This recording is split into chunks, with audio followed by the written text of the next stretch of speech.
Hello again and welcome back to a new video about antinatalism. Now, of course, antinatalism is the idea that it's morally wrong to bring humans to existence because, of course, we cannot get their consent and life is inherently painful. It contains more suffering than joy or pleasure. Therefore, it's morally wrong to bring humans to existence. And as we know, an antinatalist person is somebody who simply doesn't want to have children because he cannot bear the moral burden of his act of subjecting people to unnecessary suffering. And we would all agree that it is the case that you are either an antinatalist or you are a procreationist, somebody who wants children and somebody who doesn't want children for moral purposes.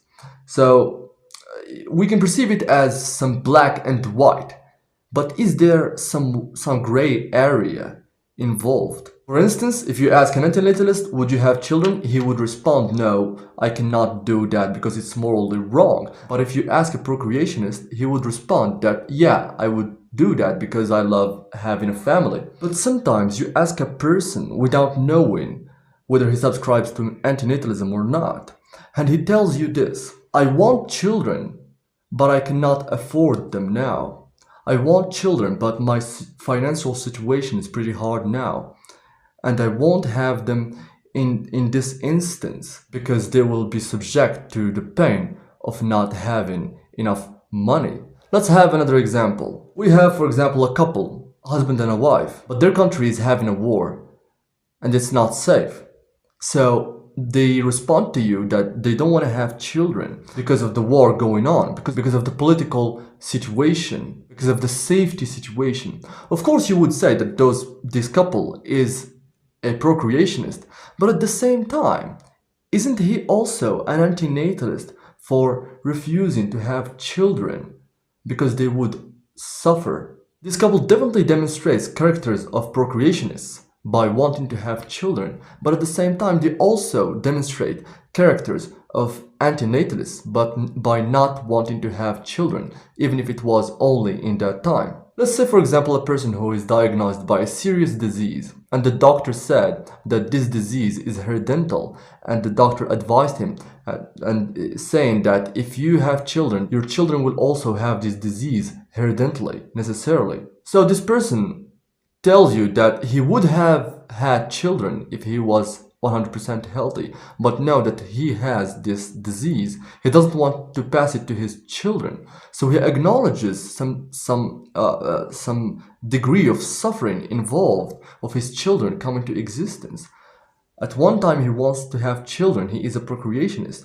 At another time, he is an antinatalist, not wanting to subject his children to suffering. So would we actually say that antinatalism and procreation rather than being black and white? There is definitely some gray area involved. Now, of course, I know that antinatalists simply don't want to have children at any given type of circumstance.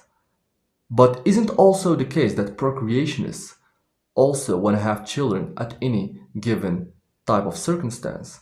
We have this gray area that they would want to have children under the condition that the circumstances change to the better. Well, I don't know if this particular phrase is actually being used by philosophers, but anyway, I think it would be okay to call it this way: relative antinatalism. That we might have some people who are antinatalists, but relatively, if the conditions and the circumstances change to the better, to the perceivably better for them, they would change to be procreationists. So if we have somebody who has a tight financial situation and doesn't want to have children because he would subject them to a state of need, he is showing an antinatalist proclivity. He is perceiving that his children would suffer. If we have a sick person that he knows he would pass his disease to his children, he is showing antinatalist tendencies. If we have, for example, a family that lives in a country that has a war, they are showing antinatalist tendencies by not wanting to bring children because the situation is simply not good for a child to be. So what's really the difference between those people that we describe or refer to as relative antinatalists And hard strict antinatalists are people who would never have children, even if they were the richest in the world, even if they live in the most safe country and they are the richest and they are the most cultured and knowing and the most best caretakers or whatever. They would still not want to have children because they perceive that suffering is embedded into the fabric of the human experience. But for relative antinatalists, they only deem bringing children to existence being bad for them only in that particular temporal context or only in that specific location or place. Whether those things change, they would have children. So what do we actually conclude from this? We conclude from this that everybody is an antinatalist to a certain degree. I believe you can always convince somebody to not have children for the moment, giving him arguments and giving him evidence that he cannot do it and he still has personal problems and such. But I think it's pretty much hard to convince him or her to not have children, period, across his or her lifespan. Because people always have this hope that the situation might always get better. But what if the situation never actually gets any better? Shall this relative antinatalist stay without children?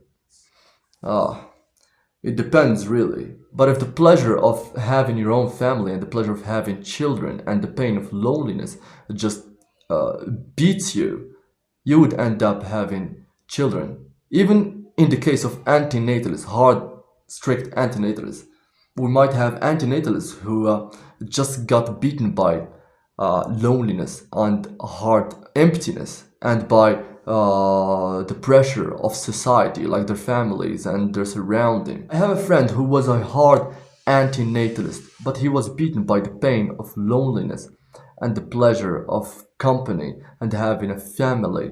So as I always say, in some cases, passion beats reason. But if I say that passion equals actually pleasure, therefore, it is the case that if I follow reason, it's actually I follow it for pleasure. And if I don't follow reason and I surrender to my bodily hedonistic proclivities, it's also for pleasure.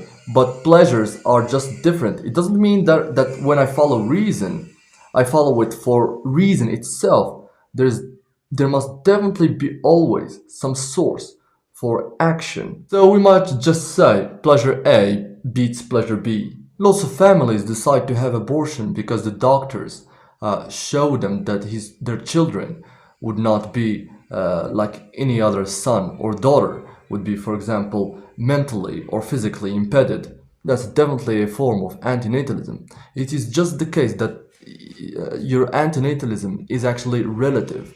You do not take it to a 100% of degree, you take it only to like 75% or 50%. If you could see that even if you have a mentally and physically healthy son or daughter, he would still be subject to unnecessary pain and suffering because this is reality. Reality contains a chance of being kidnapped, being killed, being sick, dying, aging, being hit by a truck in the road, or whatever. This chance is ontologically there. It must happen. And whether you tell me as a father or a mother that you would do your best to prevent this from happening, I would also tell that all mothers and fathers in the whole world claim the same thing and want to do the same thing, but bad shit still happens. Because the chance is ontologically there. It just waits for the time to actualize itself. You don't want to have, for example, a child because you are financially unstable. Who told you that you will be financially stable when you have a child?